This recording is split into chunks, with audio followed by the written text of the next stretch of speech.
Um, there we go. Yes, so there we go. We are live on LinkedIn. So, first of all, Anita, welcome to Northern Ireland. Thanks so Thank much you. for flying some couple of 100,000 miles from Sydney. So, Yeah. thank you so much for joining us. And hard to believe that we were together in Sydney this time last year That's or right. just before. So it's really amazing you're in Northern Ireland. So first of all, you're here primarily to visit family, which is amazing. But we've had a fairly jam-packed week. You've been speaking at an NHS conference and you've been out meeting different people. So we'd love just to get your initial reactions of being in Northern Ireland and meeting different people from the health sector. I've had an absolute ball. Thank you. Thank you for having me. Yeah, it's been great and particularly the last 2 days at the NICON conference, the Northern Ireland Health NHS conference. Just um, the wealth of commitment to putting the patient at the centre of the story.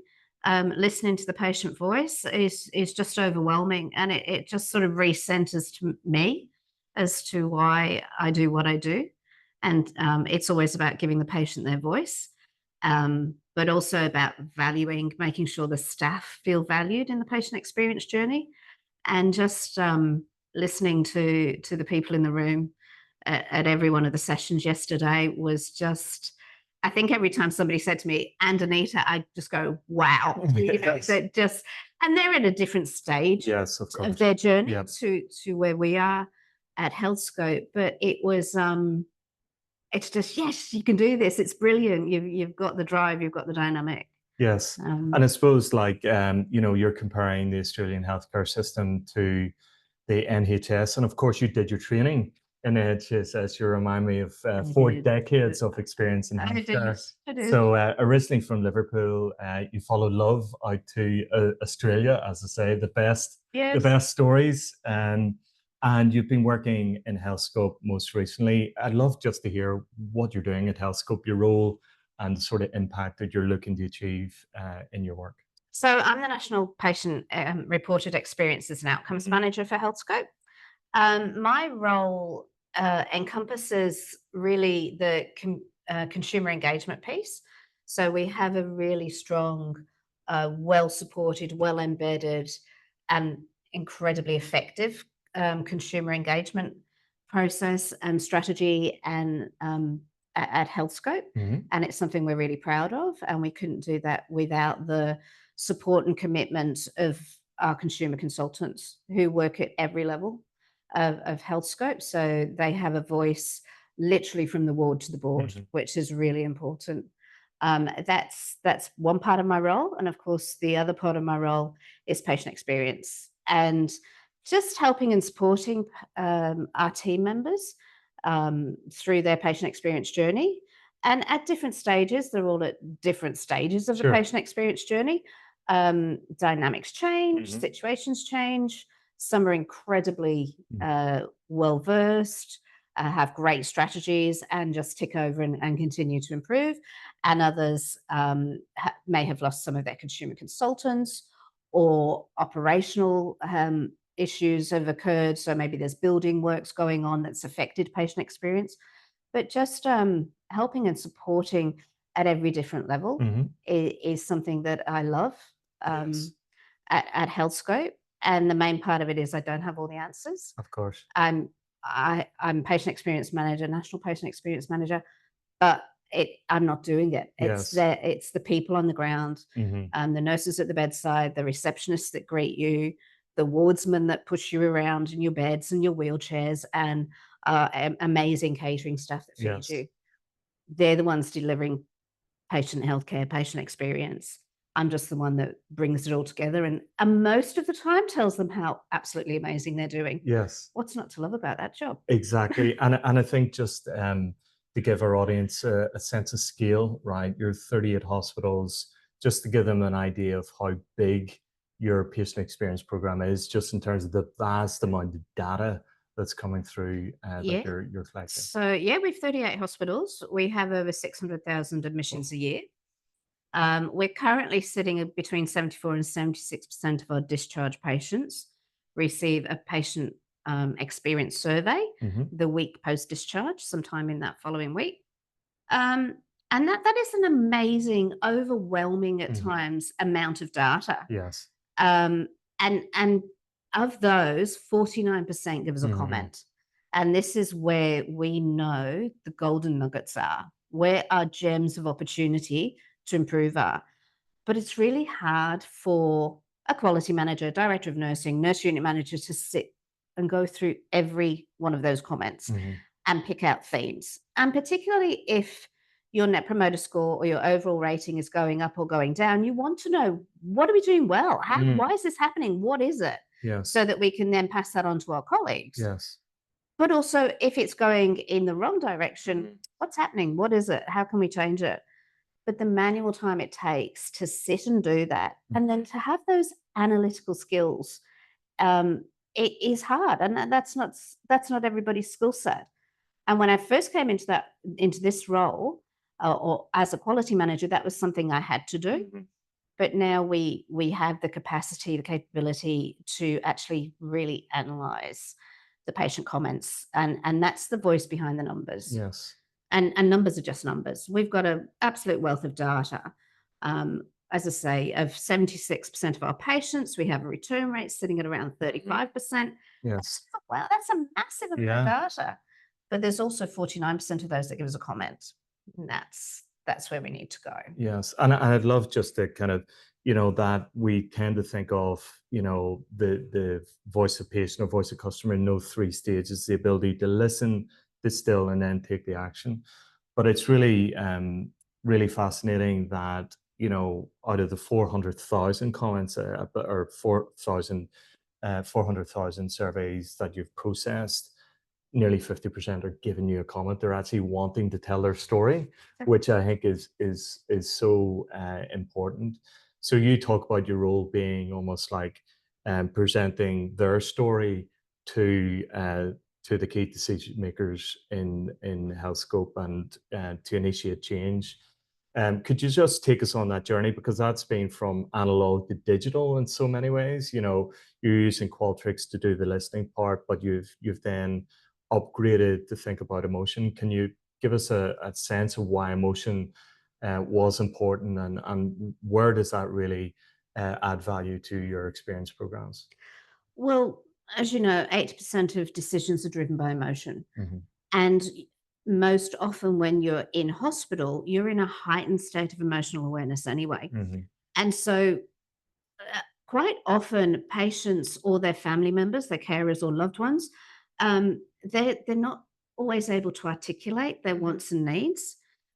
We try really hard at every point of their journey at multiple touch points during the day. So bedside clinical handover, patient rounding, talking through what are your needs? How can we meet your needs?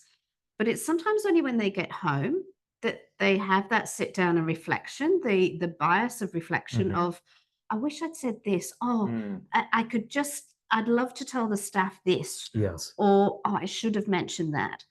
And so that's why post-care comment analytics, it's still emotional, but it's not at that heightened sense of emotion. It's with that bias of time. And that's why it's so important. So we have to look at every stage of the patient journey, from pre-admission to also post-discharge. When they've had time to reflect is quite often the most real emotion.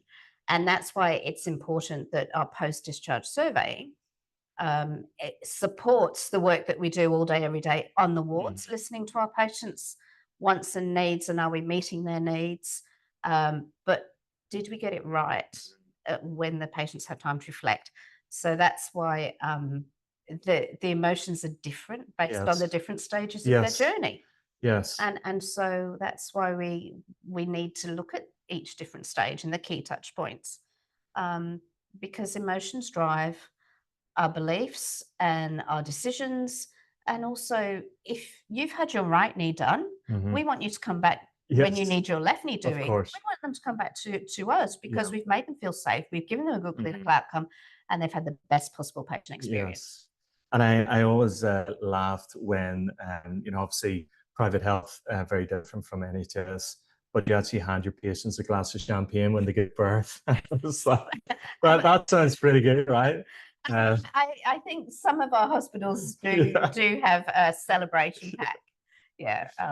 So no not wonder sure about the champagne, but I think it'd be good. So yeah, and I think ultimately the conference is a big theme around artificial intelligence, and you reflected on this need of all of this data coming at you. How do you move from manual to automatic insights, so moving from analysis to insight to action and learning?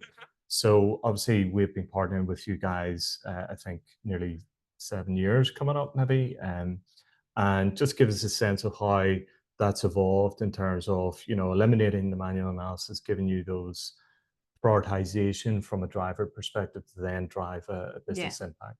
Yeah, I mean, certainly it's evolved from when we first started. We introduced the comment analytics and the emotional insights in one hospital, and then from there we've been able to scale that. And as you know, we did a program called 5 for 5. Yes. Where we then trialed the ADORE scores, the emotional themes of the patient journey in 5 hospitals, and the learnings from that. This year, we've been able to do that in every hospital. And it's really resonated with our staff. And it's also given them the confidence to say to our patients, if you fill in your patient experience survey, we listen, we do something with it. And it's for the staff to be able to say that and trust, wholeheartedly, that how often do we fill in a survey and you think nobody's ever going to read this? But our staff, the people at the bedside, the ones that are with our patients every day, can honestly, hand on heart, say, your comments will be listened to. It's not just meaningless words on a paper to tick box. Yes, we survey our patients. We survey our patients and we do something with it. Yes, and I think you often talk about moving your thought process from thinking about your patients or customers as a number to people. Could you just say how that connects, that emotion, instead of describing the NPS score, what impact does that have in terms of actually that narrative for change using emotion?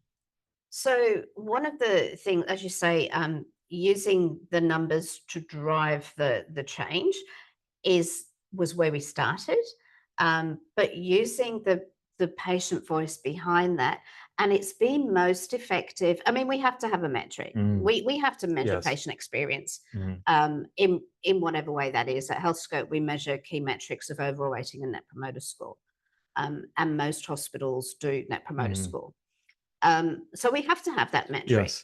However, where we've had the most impact in part of our 5 for 5 program last year was the 8 to 9 piece. All right. And ADORE board were critical in that, in that we were able to take the comments from the patients that gave us an 8 score in their net promoter score, which is passive. And it's basically a score of thanks very much, did what it said on the box, nothing to see here, nothing amazing, nothing dreadful. You met my expectations. So we took those 8 comments and we compared them against the 9 and 10s comments as to what are the difference, what will make our 8s, our passives, into a 9, which is exceptional, and 10, which is exceptional. And so what we've learned from that is most often the comments will be, thank you very much, the staff were amazing, my care was outstanding, but. Okay. And it's those but comments that, I mean, these patients can have been with us between 4 days and 6 weeks. And of all of that time, there's one comment that they want to tell us that everything was good, but. Okay, And that has made such a difference to us to be able to generate what was the key emotion that gave you a good experience, like 8 is a good score. Yeah, for sure. To how could we have made it a 9? And ADORE board's been absolutely pivotal in that piece. And you've been able to measure that change then, right, from that 8 to 9. What's been I think there's some percentage changes that you've actually enabled by just focusing on upgrading your, I suppose, you wouldn't call them passives. There are certainly people who are really engaged in the experience. Yeah, No, but they're not included in the algorithm. Yeah, So 1 to 6, 0 to 6 is included, 9 and 10 is included. yeah, 7 and 8 are yeah, actually a score that doesn't reflect your or doesn't enhance or detract from your yes, net promoter score at all. And so what we've learned from that is take notice of the little things. yeah, sure. And when you've got those people saying the same things, when they're given a voice and they only use one sentence out of 6 weeks of their stay, there's one sentence they want you to know, it's worth listening to. It's absolutely worth taking notice Mhm. of those but comments. Yeah, But the ward was a bit noisy at night. yes, yes. Um, but but my discharge paperwork Mhm, wasn't completed, whatever it may be, mhm. those but comments. Yeah, and I think, there's two things that really impressed me. First of all, the level of accountability at the board level. You've introduced these care boards that if you're a family member, visiting your hospitals, you can actually go in and look at the data Mm. as a family member. And I was so pleased to see the door board metric being used as part of that. But also the operational change. Maybe you could describe some of the insights that were driven from the maternity ward, for example, that led to an operational decision that ultimately provided a new service to new mothers. So one of our hospitals, we did do a specific drill down on the maternity ward, and obviously specifically the comments. Um, and what that led to was that a service that was previously there, which was the Well Baby Nursery, and a meeting room for mums and babies Mhm, or mums and partners and babies, um, had not been used for a mhm, while. And overwhelmingly, our patients told us they wanted that to come back. And mhm, not only that, they told us the reasons why. So that I can meet other mums, mhm. so that I'm not having a one-on-one baby bathing Sure. session. I want to be with other people Mhm, and learn from them and be part of a group, mhm. and be part of a team learning our new Yeah. baby together. And so from that service was reintroduced. Mhm. And we didn't have to, it didn't take a lot Yeah. because it was the patient voice that told us Yes. that that's what they wanted. And that was a Yes. really great outcome for that hospital. Yes. And those things don't happen in isolation. I think it's a cultural element as well. I remember touring the cardiac ward and meeting, I think the head Mhm. nurse at the time, and she was describing in a lot of detail the findings from Yes. the voice of patient, which I thought was just phenomenal. Yeah. That this is someone whose primary role is to focus on, what is a really kind of emergency kind of Mhm. ward, very heightened state of emergency, to actually be able to repeat back what some of the things were from From the the last, billboard. yeah, from the last patient survey, to then say, look, this is something that's really important to us. So Yeah. how do you create that culture that creates buy-in from the very top right through to the ward level? Look, we're really lucky at Healthscope. We have incredible executive and leader buy-in on patient experience. It is as important as everything else we do. And leader-driven culture and leader-driven change is the most effective. Mhm. We talk about bringing everybody along for the ride, Yes, and it's incredibly important that people know their role and value yes. in patient experience. And so when you're sharing those comments and those Mhm. themes with our staff, it means much more to them if we say your patient trust in your service, in your cardiac ward, in Mhm. your admission, discharge process, theatre process, whatever it may be, has increased by this much Mhm. because you took notice of these themes. Really resonates with staff. I can tell Mhm. them that their net promoter score is 78 or Sure. 82 or whatever it is, and they go, "Oh yeah, that's good." But when I say your patients really trust you, Mm. the key emotion is trust, Yes. they'll go, "Oh, really? How? Why? What Yes. do we do?" Yes. And so they then want to replicate that in Mhm. every area of their caregiving. Yes, and I think, hospital care, you're meeting people at the most vulnerable point of their day-to-day life. They Mhm. find themselves in environments. Sometimes it's joyful occasion, in the maternity, but most of the time they're coming in to get treatment. Trust is so important, right? And it seems that there's this moment, if trust is broken, that recovery of trust actually creates this amazing emotional reaction from patients. That's what I've observed. Um, if there is a challenge around the food or pain management or whatever it happens to be, when people actually spend time to engage with patients, that almost transforms. It's almost when trust is built, right? And so we'd love to hear, some of your reflections on that. How to build trust in those challenging circumstances. What absolutely builds trust with the patient is that they believe everybody's working together Yes. for their common good, Hmm. for the common good of us as a healthcare provider, but also for them as an individual. Hmm. And a lot of the comments and a lot of the themes that come out of the Adore board, Hmm. and the one of the major emotions is patient staff interaction, Hmm. and they believe that um, when staff are talking to them, when they're doing their Yes. job, they are doing it with the very best intentions of the best possible Mhm. clinical outcome for patients and the best care for their family and loved ones. And so that creates trust. And as you say, things can and will go wrong in healthcare. Yes. And if you listen to the patient at the time and can act on that, there's a trust recovery Mhm. process. And so if we get comments about I had a problem, but the nurse unit manager came and spoke to me, that's immediately building trust back up again. And so they're not waiting weeks to reflect on it and then Sure. come back to us.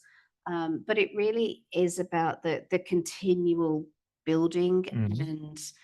and embedding of trust. We do care. And one of my great mentors, Bernie Harrison, always says, um, do everything with the patient on your shoulder. Mm. Make decisions with the patient on your shoulder. Think about what implementing this will do, what saying that will Mhm. do with the patient voice in your ear. Yes. How will this affect the patient care? How will this affect the patient Yeah. experience?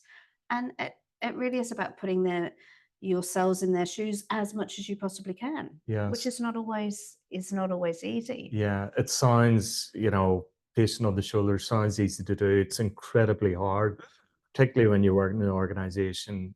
If it's siloed, that's a Mhm. disaster, like in terms of being able to, affect change for the end user, the patient or customer when things aren't joined up. So there must be an amazing open communication and teamwork. Well, I saw that, right, walking around the wards and your interaction with the general managers, but give us a sense of how, that culture of patient value, centered based care, how is that constructed and delivered?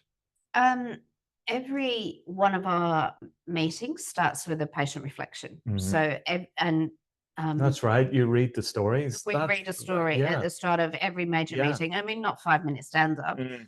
but every major patient meeting Yeah, starts with a patient reflection. yeah, Or a patient safety share. And it's also really important to know that our staff safety is really important to yeah. us, as well as patient safety, and that bringing that together of Mhm. trust us. Mhm. So that's really important, and it's embedded in our culture and has Mhm. been for many years. Also, the and what often happens is once a week, the general managers, Sure. we have bed meetings every morning. They're operational meetings. We talk about movements and operational issues within the hospital, how the day is going to go. Um, at those bed meetings once a week, Mhm. the general managers will have a very specific patient experience Mhm. um, focus most often. And they will ask one of their nurse unit managers to bring a patient reflection to talk about something that's worked really well in their ward or a complaint they've Mm. handled that we could all learn from. So it's a shared Yeah, learning. that's interesting. And as much as we talk about operational Mhm. activities within the hospital and what we need to do to run our hospitals safely and efficiently, Mm. we never lose sight of the fact that we're doing this to provide the best possible patient care and clinical outcomes and experience. And Yes. and by starting with a patient Mhm. reflection and then once a week consolidating that into a full discussion, it just recenters us. It Mm. recenters as to why we do what we do. We're working in a hospital that cares for people. We came into this industry. We could have gone into any industry. We could have Mhm. gone into banking or travel and tourism, policing, and we chose to come into healthcare. And sometimes we just need to remind ourselves and each other that Mm. I've got your back. We're in Yes. this together, and we're here for the good of the Mm. patient. Yeah, and on that, this idea of celebrating those moments, Mhm. when certainly the analytics that are produced, I know that you lean into, the things that the excellence that's being delivered. It's not necessarily about Yeah. the detractors and solving the friction points. It's actually celebrating and reinforcing the things that are driving trust or joy or whatever it happens to be. Oh, absolutely. This um, it should never be punitive. Mm. And as I say, yes, we will get things wrong. Yes, we will have patient complaints. Yes, we will get Hmm. patient feedback that we need Yes. to review and action always. But you build on your strengths, not Yeah. concentrate on your weaknesses. And that's how you become better and better. If you've Hmm. got strong foundations, then you can build on strong foundations. You can't build on Hmm. foundations of constantly looking at your weaknesses, looking at and our overall rating of satisfaction and care, when we look at good and very good, top two boxes, is 96.4%. Yes. We're chasing less Yeah. than 4% of patients that Yes. do not have a good or very good Yes. experience. Yeah. And you've got to put that in perspective, that Yes. you're doing an amazing job. Yes. Healthcare is not an easy industry to work in. And so we should never weaponize your Mm. data. Mhm. I'm really, really strong about that. If you have a month where your net promoter's gone down, your overall rating may be going down, a month is a blip. It's Mm. not a trend. Look at it, watch it, look at what you think you can identify, but don't hit people over the head with it. Yes. It's really important that you celebrate your wins, you celebrate your successes, and most amazingly, how amazing you are at what you do. Yes, exactly. And I suppose just to pivot to, I suppose that a lot of the discussion at the conference yesterday was around AI and the potential benefits of artificial intelligence. You had an interesting perspective around the balance of risk and reward, and certainly trust as a risk kind of Mhm. metric.